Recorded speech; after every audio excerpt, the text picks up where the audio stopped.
அவ்வளோதான் விடுங்க. கடலூர் சமையலை பார்க்குற எல்லாருக்குமே வணக்கங்க. நம்ம இன்னைக்கு கோசு கூட்டு செய்கிற முறையை தான் பார்க்க போகிறோம். அதாவது ஒரு 100லேருந்து 150 பேர் வரைக்கும் இலையில வைக்கக்கூடிய அந்த கோசு கூட்டு செய்கிறத தான் நம்ம பார்க்க போகிறோம். வாங்க, சுலபமாக தான் செய்ய போகிறேன். இதை நீங்கள் பாருங்கள். உங்கள் வீட்டில் ஏதாவது ஃபங்க்ஷன்னா இது போல் நீங்கள் செஞ்சு பரிமாறிக்கலாம்.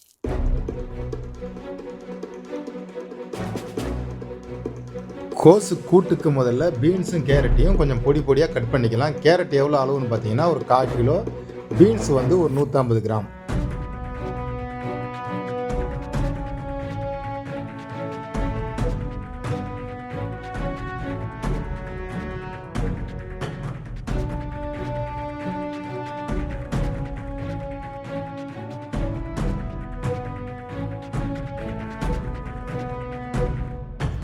பீன்ஸு கேரட்டை வெட்டி முடிச்சாச்சு. இப்போ கோஸு எத்தனை கிலோன்னு பார்த்தீங்கன்னா கரெக்டாக கோஸு ஒரு 5 கிலோ அளவுக்கு கோஸு நம்ம நைஸு வெட்டிக்கலாம்.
வெள்ளை கொண்டக்கடலை கோசு கூட்டுக்கு அவசியம் தேவை.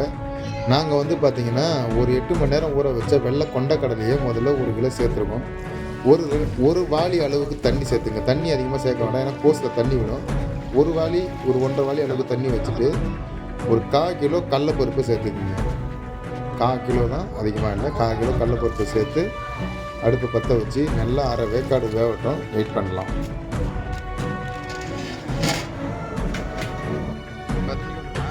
கூட்டுக்கு வெங்காயம் எவ்வளோன்னு பார்த்தீங்கன்னா ஒரு 2 கிலோ அளவுக்கு வெங்காயத்தை நல்லா பொடியாக நறுக்கிக்கலாம். பாருங்கள், வெங்காயம் 2 கிலோ தான்.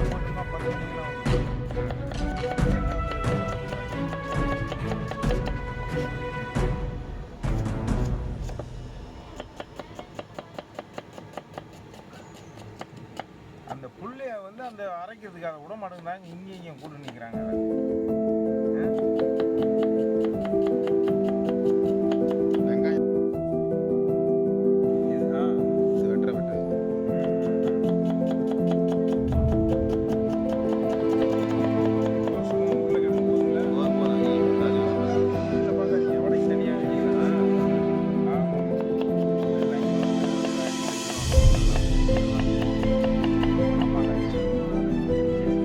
ஒரு 1/4 கிலோ பச்சை மிளகாயை நல்லா நீட்டு வாட்டத்தில் 2ஆக கிழிச்சிக்கலாம்.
கொண்டக்கடலையும் கடலைப்பருப்பும் அரை வேக்காடு வெந்துட்டுது.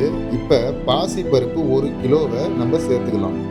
பாருங்கள், பாசிப்பருப்பை நல்லா சுத்தம் பண்ணி வச்சுருக்கோம். 1 கிலோ பாசிப்பருப்பை நாங்கள் சேர்த்து நல்லா கிண்டி விட்டு ஒரு 200 ml எண்ணெயை விட்டுக்குங்க.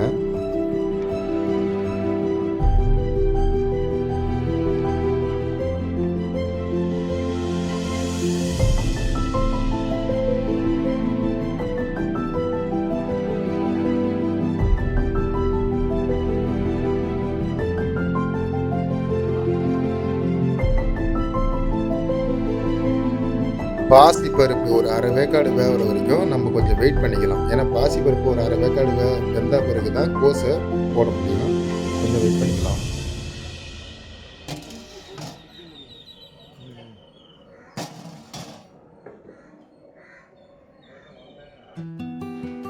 பாசிப்பருப்பு முக்கால்வாசி வெந்து போச்சு பாருங்கள். ஒரு அரை வேக்காடை தாண்டி ஒரு 3/4 பதத்துக்கு வெந்திருக்கு. இந்த நேரத்தில் நம்ம என்ன பண்ண போகிறோம்னா கோஸை வந்து அப்படியே சேர்த்துக்க வேண்டியதான். பாருங்கள், இந்த அளவுக்கு வெந்தால் போதும்.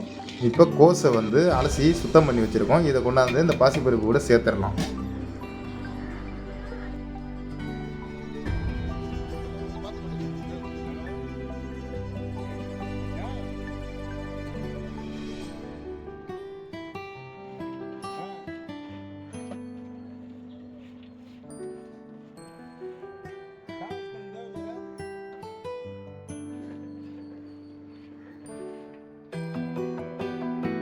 பாசிப்பருப்பு கூட கோஸை சேர்த்தாச்சு.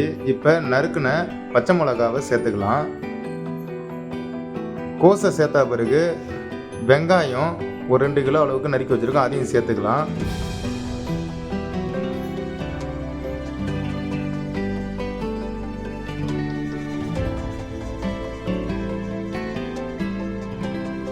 நறுக்குன தக்காளியை ஒரு 1/2 கிலோ அளவுக்கு சேர்த்துங்க. தக்காளி சேர்க்கும் பொழுது கூடவே மஞ்சத்தூள் திட்டமாக சேர்த்துக்குங்க. அப்போ தான் அந்த கலர் நமக்கு கிடைக்கும்.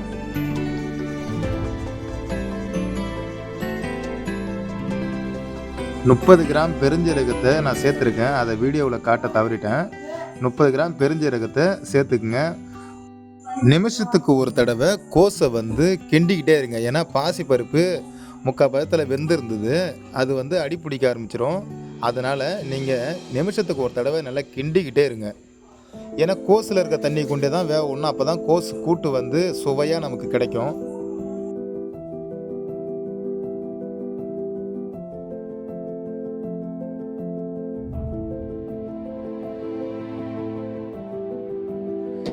எந்த அளவுக்கு வெந்து நல்லா குழஞ்சி வந்திருக்கு பாருங்கள். இந்த அளவுக்கு வந்துட்டுதுன்னா கோஸ் கூட்டு வந்து தயாராகிட்டுதுன்னு அர்த்தம். பாருங்கள், எந்த அளவுக்கு நல்லா குழைய வெந்திருக்கு பாருங்கள். இப்போ நமக்கு கோஸ் கூட்டு வந்து தயாராகிட்டுது. இது தயாரான பிறகு ஒரு 100 கிராம் அளவுக்கு நெய்யை சேர்த்துக்குங்க. ஏன்னா நெய்யோடைய வாசனை அந்த ஃப்ளேவர் நல்லாயிருக்கும். ஒரு 100 கிராம் அளவுக்கு நெய் சேர்த்துக்குங்க.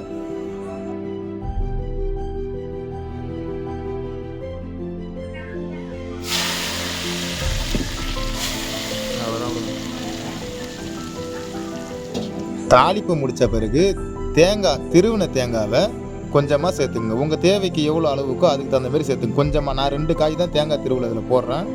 அதுக்கு தகுந்த மாதிரி தேங்காய் திருவில் கம்மியாக சேர்த்துக்குங்க. கோஸு கூட்டு வந்து பிரமாதமாக ரெடி ஆகிட்டுது பாருங்கள். தேங்காய் திருவிலாம் சேர்த்த பிறகு தாளிப்போடு நல்லா சொவிட்டி விட்டு கிண்டிட்டிங்கன்னா அந்த கோஸு கூட்டு வந்து கிண்டும் போதே நமக்கு நல்ல வாசனை கிடைக்கும். பாருங்கள், எந்த அளவுக்கு நல்ல ஒரு ஃபுட்டிங்காக இருக்குது பாருங்கள்.